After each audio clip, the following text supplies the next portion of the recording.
So let's talk about the CPB. That's the Certified Professional Biller credential. That is from the AAPC. And the first person was asking about exam strategies and test-taking tips. So Chandra, surprise, surprise, does hold that credential. So normally what we like to do is go out to the AAPC site and look at the competencies that they list and, you know, basically discuss how to prepare for that. So we're going to come here and go to CPB. And this is really true for any credential that you're trying to figure out. I'm getting a lot of questions on the CDEO that Chandra and I just passed for the Certified Documentation Expert for Outpatient. I got it this time. And because there's no study guides, there's no material for it yet. And so I said, well, this is what we do. We come here and you go and you look down and you see what they tell you. They call it exam breakdown. I call them competencies. But basically, you know, you get a feel for how many questions. This one's unusual in that it's 200 questions. Normally, their exams are 150, but it is 5 hours and 40 minutes. You do get a free retake. They just upped their prices. It is open book, and if you need to know which books are allowed, approved manuals, again, this is true for any of the credentials you're going for with the AAPC. And then they've got these little like bricks that you have to expand. These are the general categories that you're going to be tested on. You need to understand the different types of insurance, understand billing regulations, HIPAA and compliance, reimbursement and collections, billing, coding, and case analysis. That's why for our students that want to do both billing and coding, we normally tell them to start with coding because coding is a part of billing and a part of billing curriculums and the billing credential. It's not the whole thing, it's a small piece of it, so that's this piece here. So anyway, going from the top to the bottom, under types of insurance, there's 44 questions out of the 200 on the types of insurance. So you need to know the difference between managed care and, say, Medicare, and then the Blues, and the TRICARES, and workers' comp, third-party payers. And they are different. Maybe one day soon we might have a one-payer system, who knows? But for right now, we have a multi-payer system, and what you're going to be asked on this particular certification exam are the differences between them, 40 to the tune of 44 questions worth. Anything on types of insurance you wanted to share, Chandra? Or?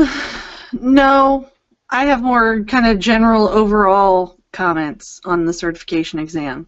You want to do that first before we go into the details? No, I'll let you keep going, and then whatever works. I mean. Okay, then I'll let you bring it home. All right, so then for billing regulations, there's 25 questions related to accountable care organizations. The CCI edits, you need to be aware of how they work. LCDs and NCDs. Incident to billing, global packages, unbundling, completion of the 1500 and the UB, Chandra just mentioned those two, payer payment policies. Now courses package this all up for you. If you're on a true shoestring budget, if you Google each of those terms, especially, or use my little trick that I taught before with site : and go to the CMS site especially, you'll probably find 90% of this information there that you can self-teach yourself. Of course, it's better to do it with a course where you have exercises and you can tap into an instructor if something isn't clear, but it is all out there. Next are just 10 questions on HIPAA and compliance.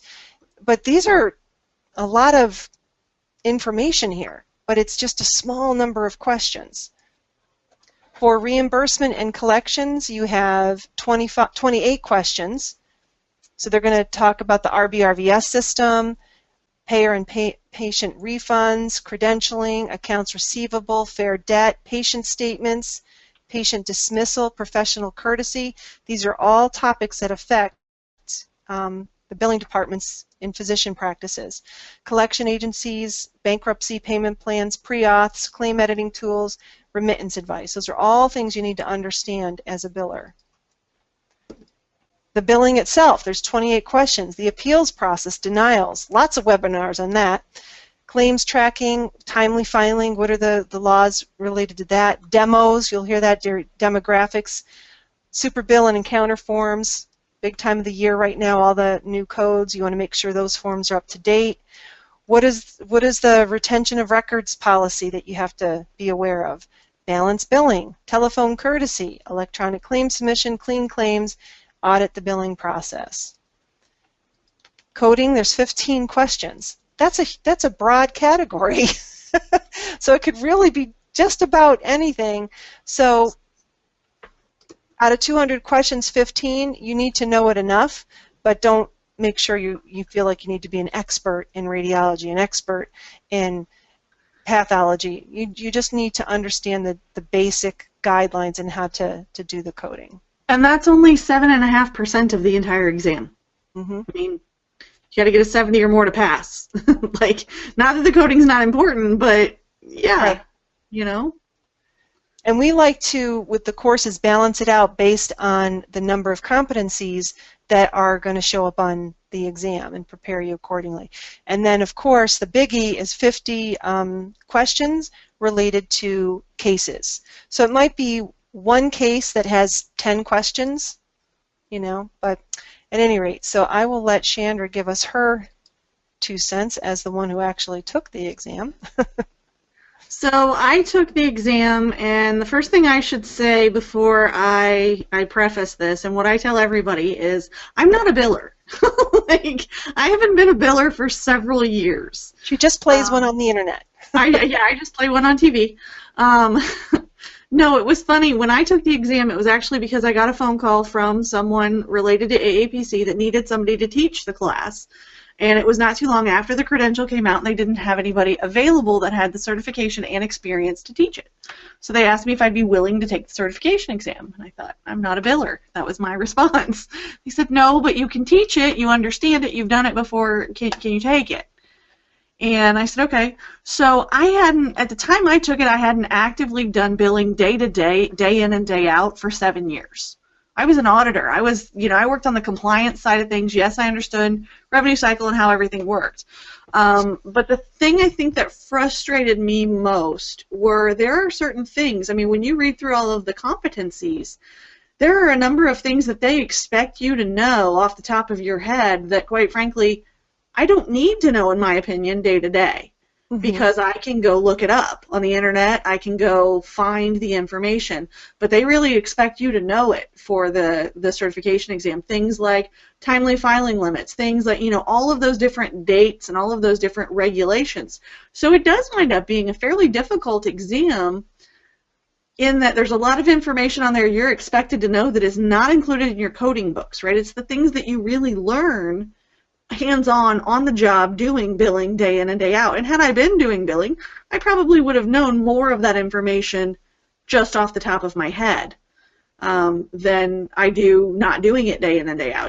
Day in and day out, you use a lot more of it. And now I kind of go, oh, well, last time I looked, I think it was this many days, but I have to go look and see what the updated policies are.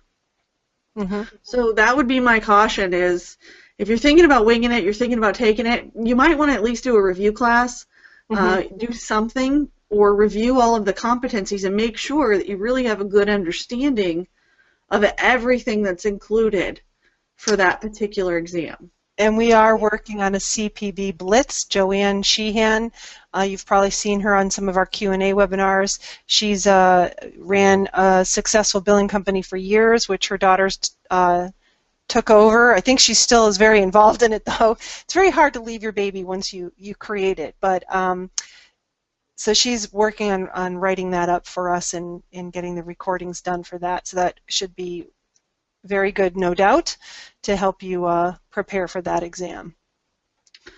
We've got a couple comments that kind of dovetail into this. The first one was someone asked, does CCO have a course on this? Yes. We offer a full billing course separate from our coding course, and I'm sure Lorraine's going to pull that up for me. And that's another course that we also license through the AAPC, so you get both our material and their material, which is a great bonus. You know, you get double what you would have gotten just through their program. Twofer. It's a twofer.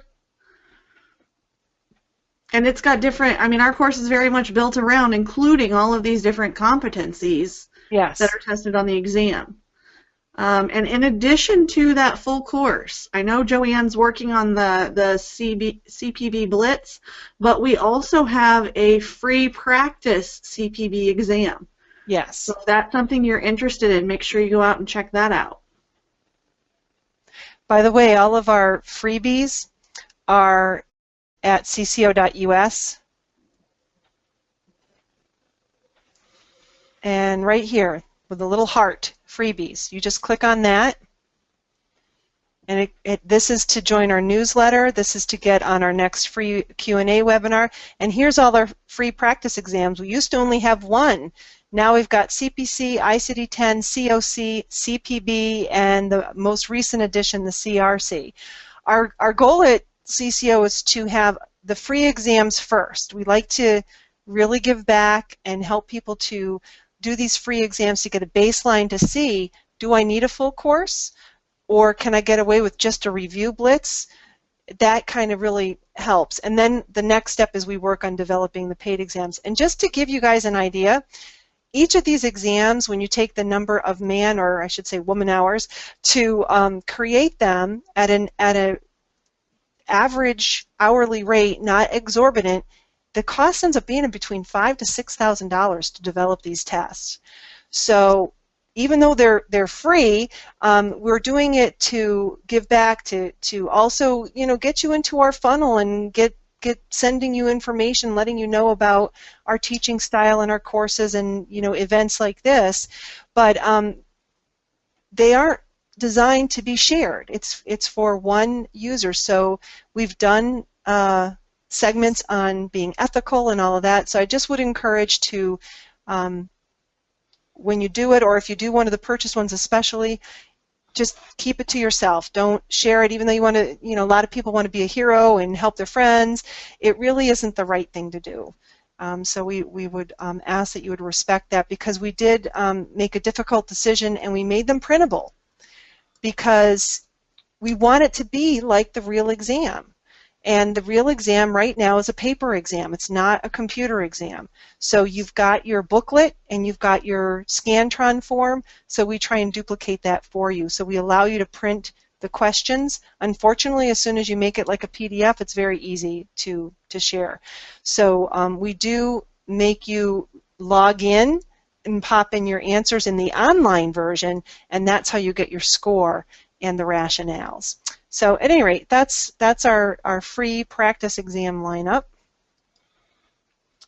Did we cover everything we wanted to here? I think so. Okay. Yeah, there were just a couple of comments about people saying, you know, I've had students take the CPB. One of them was even an LPN. Said it was one of the most difficult exams she's ever taken. Absolutely. I mean, think of the sheer amount of information you're supposed to know.